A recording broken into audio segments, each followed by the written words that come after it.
COD people, how you doing? Let's double down today, why don't we? And by the way, tomorrow morning, another Call of Duty video. I have a crush on the COD community. I have been saying things today that I should not be saying. What's up, everybody? Hope we're all doing well. My name is Jake. Welcome back to more esports talk, a very debatable topic out there, and I would say a one-sided debate, especially. We saw this coming. I actually talked about this a couple of videos ago. I literally referenced back and I said, you know what? Nadeshot's probably laughing his way back to the bank to check on his $25 million he did not spend, and guess what? A couple of days later, Nadeshot's now doubling down as well, guys. The clips will be linked down below for all of you as he talks about a couple of things that are very important when it comes to this Call of Duty being successful. The first of which and foremost, and the most one-sided argument against Call of Duty League, that being the viewership, which, by the way, surprise, surprise, Nadeshot, one of the many reasons he's not going to be going into it is because without Optic, without 100 Thieves, without, I guess you could say, halfway FaZe Clan, but they will still be there, but mainly without Optic, the true Optic, he knows that viewership will not be high. They made this game so that a casual player would have a great experience and that the best players and competitive players would have a negative experience, a bad experience. He actually said that word for word. It's very clear that Activision and the developers that are creating the games for them are not on the same page. Yeah. But the fact of the matter is, if Optic is not playing in the finals, there's like 40,000 people watching the tournament.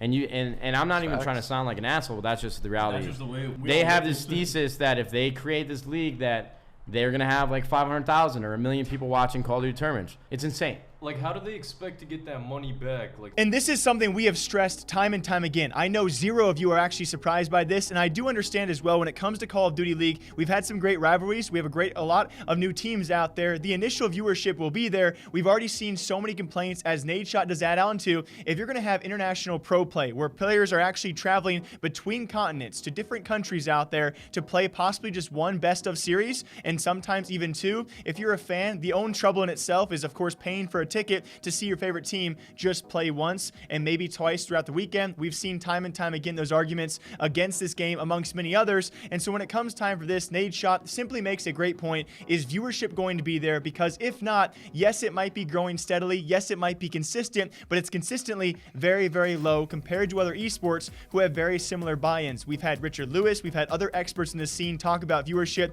Devin Nash has talked about this. I've talked about this. I'm no expert, but the numbers are flat out in front of us, guys, and they are not even close to League of Legends. They're not even close to Overwatch or other franchise leagues, and so it's a huge concern. Now, we also heard Nadeshot when they first announced, unfortunately enough, they'd be leaving Call of Duty, not pursuing the Call of Duty League. Branding was a big thing, right? FaZe Clan is one of the few teams besides Optic, Immortals, who actually bought an entire franchise or brand name. They actually bought the entire Optic Gaming brand name just for Call of Duty, which might be obviously a terrible investment. And then FaZe was the only other organization to partner up with their venture capital or their venture investments over in Atlanta. Still a gigantic debate about how they pulled that off. Nadeshot made it very clear because of the branding in this league and the lack thereof, that's why they didn't pursue it. And very lastly, and I think most importantly, besides viewership, besides branding, he makes a great point. The devs, they are not in touch with this game, and this game is focused on casuals, much like Fortnite, right? Much like the likes of Fortnite, it is focused clearly on casuals right now and not competitive. Something they've struggled with ever since Blackout and Black Ops 4, and beyond that as well. It seems very true what Nadeshot is saying. This game is not attuned for the pros. It's attuned for the players like you and me. Making teams fly across the world to play one best-of-5 series is a mistake. I love the Call of Duty community, and I love the fact that all these players are getting paid a lot of money. I love the fact that Activision is at least trying to create a substantial investment. They're not even on the same page with Infinity Ward. Like, they decided to franchise and charge teams $25 million in the first year as Modern Warfare. I enjoy Modern Warfare. I'm having a lot of fun with it. But the devs actually went on record on video and said that they made this game so that a casual player would have a great experience and that the best players and competitive players would have a negative experience, a bad experience. He actually said that. And that's where a huge concern comes, because when you have your first ever franchise league, you would hope the game itself would focus on the franchise teams, the franchise players, and I will say it time and time again. You guys know I repeat myself a lot because my head, it's a giant whirlwind of ideas out there, but these teams, these organizations who sacrificed a lot of money, $25+ million, 7 to 10 players on 50K salaries, let alone the scumps and the other together the scraps and the gigantic players out there who are probably making a bit too much money in terms of salaries. Then you pay for food and travel and rent and housing, whatever the so, and benefits on top of all of that. These organizations are dropping dozens and dozens of millions of dollars, and then you have the goal to actually release a game, which, by the way, despite all of its brokenness, is still attuned towards the casual players and not the actual gameplay for pros. This is extremely troublesome, alongside